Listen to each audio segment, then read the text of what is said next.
Remember last time we talked about content pillars and content cadence? This time we're gonna go in deep and talk about tonality and production. Let's dive in.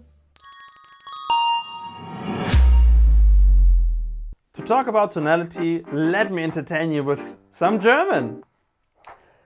Das, was du zwischen den Zeilen liest, liest du mehr mit dem Gefühl als mit dem Verstand.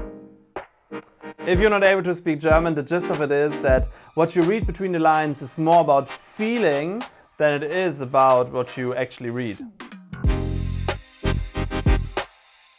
And when we talk about tonality, this is what we try to achieve. It's less about what we say and more about how it comes across. And this is something you should consciously decide upon. It's part of your content strategy. It might be the difference between, a sweater and an actual suit jacket, between a Ferrari and a scooter. So when we think about tonality, the basis is the culture of your company, really. It is your mission or vision statement. It's obviously your company's values. It is what you want to say without saying it. It lives in the jokes that you make, in the kind of imagery that you choose. At Facelift, one of the things that we go by is from good to great. It means to always go one step further, to be one step ahead. It basically is always asking the question, how can we get from good to great? How can we be better? Everybody enjoys this kind of performance culture that we have here. Another important thing for us is Facelift style. It means that we really like to be together, that we enjoy the time with each other. It means that we also really like to see results. It means that we can be both a fun company, but also a performance culture. We use natural looking people. We want to use natural warm colors because we think it's a good mix of casual and professional. The same goes for the working environment. It is what we want to be seen as.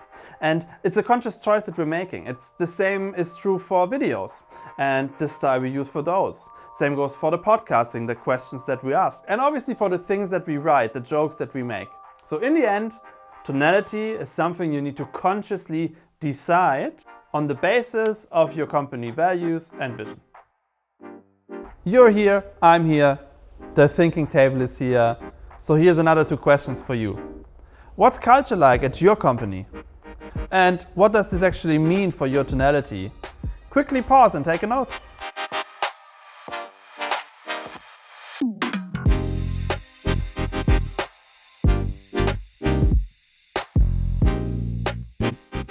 When we think about channels and format, sometimes it feels like a jungle out there.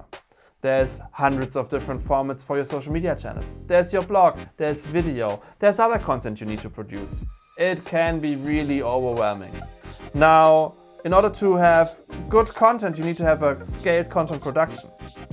And in order to have a scaled content production, you really need standardized pieces. Because standardizing your content means you can easily reproduce it. So you might have a short video that goes together with another short video.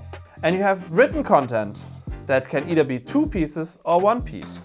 And the key here is to have your pieces standardized in a way that you always have the chance to put them together in a new way so that they overall form a picture of what you want to transmit to your audience.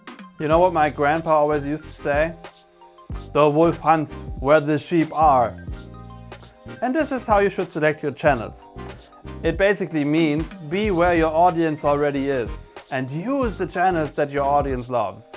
I guess this is a little bit more understandable if we use some examples. I'm going to use a couple of digital channels here. First one is Facebook, still the most important social media channel. LinkedIn, really relevant for B2B content.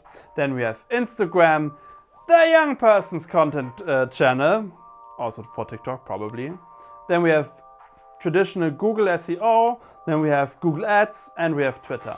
So for us, Facebook used to be a very strong channel, and it still is important because obviously there is communities of experts on Facebook. However, the results that we see are not super impressive. LinkedIn, on the other hand, is our most important social media organic content channel. We see great results, we build a community, we also produce our content in order to be very well received on LinkedIn. And also the ads that we run on LinkedIn are our best performing ones. Then we have Instagram. We'd like to use it more as we'd like to tell some employee stories. However, it's of lesser importance to us.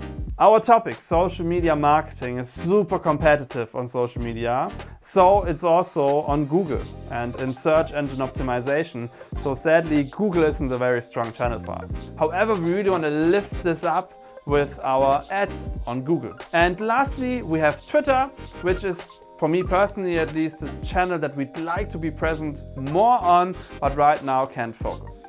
I'm going to give you another example. This is a, let's say, visually appealing hardware B2B brand. Think about home appliances, thermostats for non-private buildings. For them, Facebook is an okay channel, so there is an audience there. On LinkedIn, however, you might waste money. Ads are not super cheap, they might even be expensive. However, Instagram, as it's a visually appealing product, might be a good channel to present yourself, even to a B2B audience. Google is their main channel because they have a specific product that is very niche, so they can be the champion for their category. And they don't need to spend a lot of money on Google Ads. And on Twitter, they're really the champion of the debate because they want to really push their issue forward. Coming back to where we started, find out where your sheep are and then hunt them properly. What are the standardized formats that you want to use in order to be fit together into a whole? And what channels is your audience on? Press pause and take a note.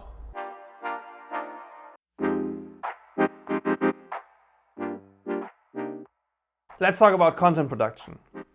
We often think about content production as being this beautiful process. It's perfect, it's on point, it's sleek. It is really the pinnacle of what needs to be achieved. And it also takes a lot of time. It might not be the right thing, you might not get the right result in the beginning. Because obviously you want the content to be perfect. It needs to be just the right thing for your audience. And there is some truth in this. You need to get experts, you need to get actual creative people to work on your content.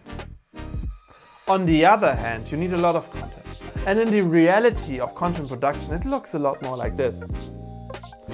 It's a little bit rough and dirty. You know, sometimes not everything fits together. And that's okay, because you want to get to results fast. You want to have an iterative process. You want to have some agility in your content production. So you need to get down in the dirt. You need to take action. You need to just publish something.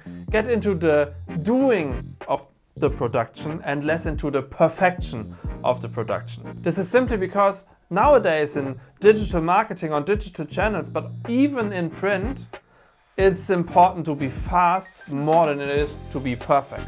In the past, I used to spend a lot of time on perfecting a headline for a content piece. And I saw a landing page and I felt like, oh yeah, shouldn't this image move like 2 pixels to the right?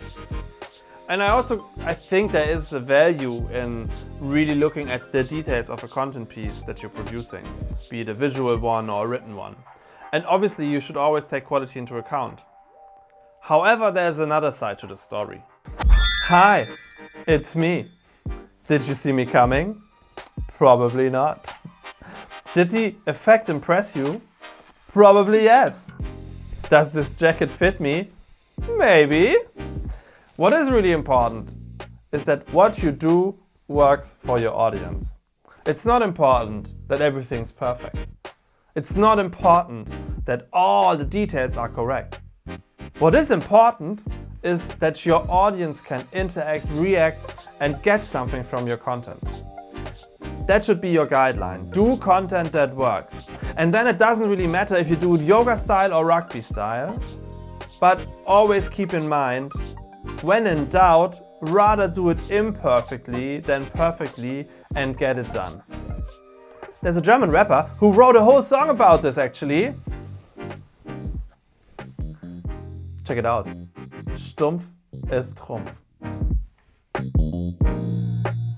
Welcome back one last time to our thinking table. 2 last questions. And be honest to yourself, obviously, what content really works for you and what content is just a waste of time and money. And on that note, Leave us a comment if you feel like we've missed out on something, and maybe also leave a comment if you feel like we just hit the spot. If you like our content, subscribe, and see you next time. Bye bye.